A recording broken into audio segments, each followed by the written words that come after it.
Hi guys, ngiyanimukela ku-recap Elder Thing Season 3 episode 10. We are on episode 10 guys. This is Opela Elder Thing because this is the final season.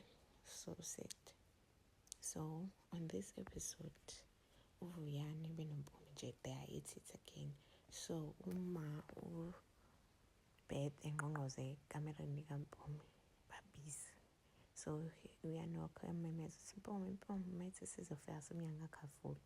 Mpumi acashisa uVuyani ngaphansi kombhede engakhuluma noma wakhe ambuza uma wakhe ukuthi awukwenzakalani yazi nje ngizwe ngathi you are mourning kwenze njani wathi nje are you playing with yourself athi uMpumi chama ngiqala ngenza bengikhuluma nomngani wami uthathiwe eHarvard College athi hawu imuphi lowo mngani wakho athi Mpumi qathi ufukwazi igama lakhe Mpumi share name thuma wakhe don't play with yourself wena aphuma hambe so asukuma uVuyani fast and then uBeth abuza ukuthi uVuyani akazi umbone athi angimazi yazi I think you're a joker getting his body back for you xahle mawakhe aphuma hambe.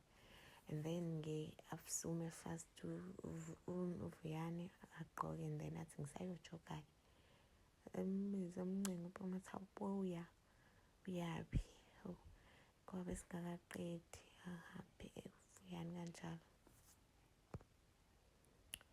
And then uma eqhamuka esengathi uyakojoga uBeth amnikeza i-gift ye-birthday and then iwashi nje libiza kakhulu. And then after that athi khona ne-braai kwenziwe nje i-braai amnandi kube khona abangani baBeth abangani baMpumi nama-Jensik abangani baVuyani.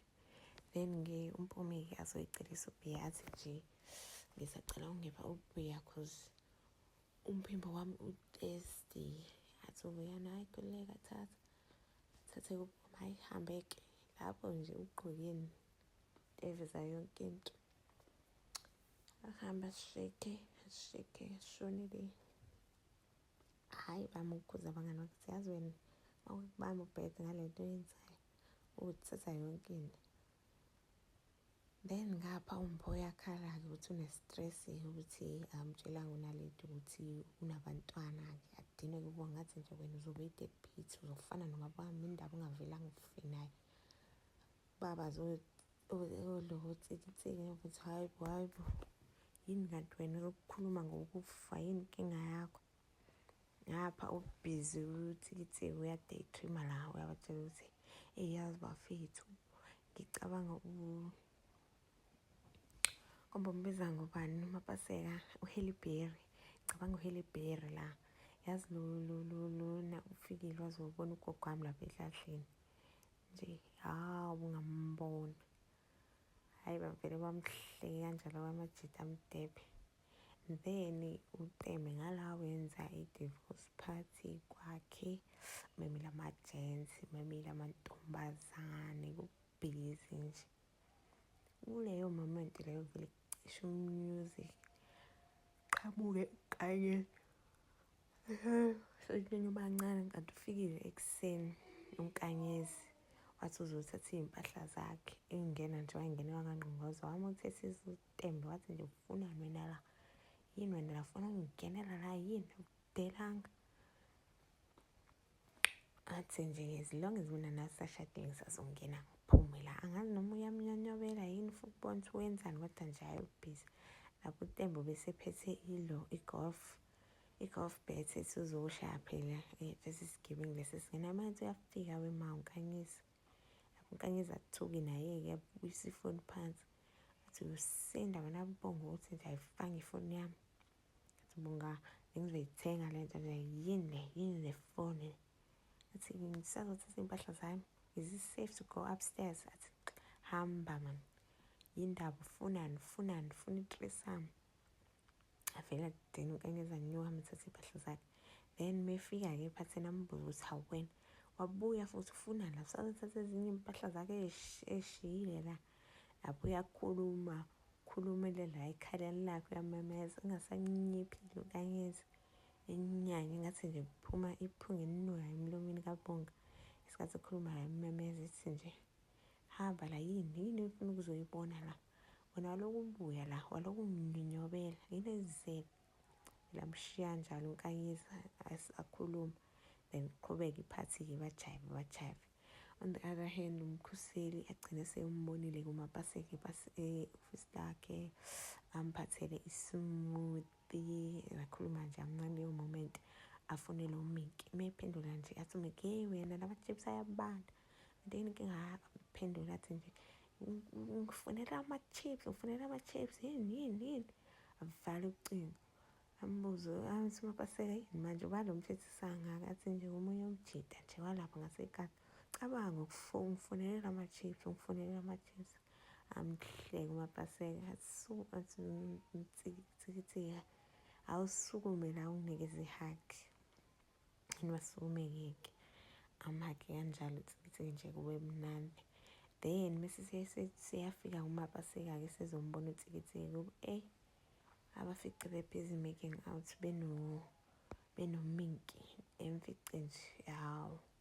Athi siyangena samame sibukhuseli, sithi uyabuka phendulo eqhubekela ibrashelini zakho uMiki yayishonisele tsikitsiki yavela suke fast. Athi nje sorry, esho uMiki phume fast landela umapaseka. Mmemeza uMiki, wena uyaphi mani? Phuma hamba ulo tsikitsiki engaphenduki sabheka emuva. Hhayi-ke on the other hand futhi uMpho ahambe-ke kumphona aye kuZithu-ke nje afike nje akhuluma into esivile ezwakalayo nje athi uqale kupalisa, afike nje washo ukuthi uyaxolisa. Wabuza ukuthi i-deadbeat yini, wathi nje upalisa hhayi sometimes ukuthi nje ukube impossible kodwa nje bandla awusiyi-deadbeat. Athi ngufana of the day, wathi hhayi-ke uma ungaqhubeka futhi wanyamalala futhi uzobe deadbeat ngoba wena ubuye ube nokunyamalala-ke. Then babe right-ke lo asho nje ukuthi asho ukuthi uzwile ukuthi uthengile i-3 bedroom. Athi Mpho ya ngithengile leli kamero zovile lama-twins lene elibe ladidi, so nje ngifuna iy'ngane zami zikhulele under one roof. Siditayo okay, ezwakala-ke uma usukhuluma kanjalo. Then ngeke-ke they make out futhi baby mama no baby daddy. Then-ke eseyahamba seya kuZithu, nakuZithu afike nje akhuluma into esivile, asho ukuthi uyaxolisa for unyamalala isikhathi esingaka, uyafuna ukuba empilweni yey'ngane manje. Ngidayisile imoto leya uzothenga ethenge ukuba cheap nyana, azokwazi nje ukuthi imthathe from point A to point B, amkhombise ne-payslip. Yathi uZithu le payslip le ngeke ishintshe lutho wena indlela obehave ngayo ey'nganeni. Iy'ngane nje ayisakwazi manje, kade zakugcina iy'ngane manje ubona ukuthi izokwenzani yona. Athi nje ngizozama ukushintsha, ngizozama ukwenza kangcono. Then-ke azama ukumlalela-ke lo uZithu-ke agcine semzwile-ke amngenise endlini, abiza amawele-ke athi-ke aweza azobona ubaba wabo. Angimbuza angene endlini athi hawu manje uzoma lapho, jabula ngine-first day kuMpho. Yeah, so sekuyekile kube i-deadbeat. Then on the other hand-ke unale dongidinela ukuthi ugcine ngafikanga ukuzobona umntwana because ubefuna ukum-introduce to indodana yakhe. Wangafika-ke yena, wangabamba ngisho amakhozi nje lutho. Siyafika siyamthethisa ukuthi manje-ke indaba wena ube namanga, indaba ngasigcina isithembiso sakho, ngazile nje ukuthi ukusindile ukuba kunephana yakho yini wena. Athi nje uMpho nami I am a parent. Wathi nje hawu, athi nje ngiyaxolisa ukuthi angikutshelanga, nginabatwana abawu-2 from wife and 1 from i-side chick. Thula kanjalo kuteti. Then-ke athi ngiyathemba ukuthi uzokwazi ukuthi ungixolele. On the other hand, sehleli nje endlini yakhe sekhuluma nabafana bakhe, benza i-video call, anokho jide unale Diamond angene akhulume naye ngimtshela ukuthi okay ngifuna siqale from clean slate mina nawe. Ngiyazi ukuthi from the beginning azizwananga kahle and awungitshelanga ngabantwana bakho-ke kodwa sengiyazi-ke manje-ke angisawafuna amanga, ngifuna nje siqale from clean slate sazane kabusha. Hhayi akuthatheke lokhu Mpho and then kube right. Then-ke ngapha kweTembe benonkanyezi bakwi-divorce hearing. Hhayi bayathethisana, omunye ungapha kuningi nje kuyisixakaxaka nje. Then adube uTembe asukuma aphuma ahambe. Kuthi-ke after lokho-ke sebethi selibobabili-ke lapho-ke kwi-boardroom-ke athi nje uNkanyezi yini khuluma kade lokukhuluma la memeza la umbona nelweya kuqhubeka ukukhuluma usho lezinto kade uzisho. Athi ubonga yini uthi ngiyakusaba Nkanyezi, wena ubona ukuthi ngiyakusaba le nyumba le. Wena nje wathelwa usukhohlile ukuthi unkosikazi koTembe, wathelwa ngenyongo ukuthi indlela owenza ngayo Nkanyezi ukuthi angikwazi lokho, ubonisa angikwazi. Leyo argument ubone bekhawutha khona lapho besasandukulwe. Ningi nje abantu aba-toxic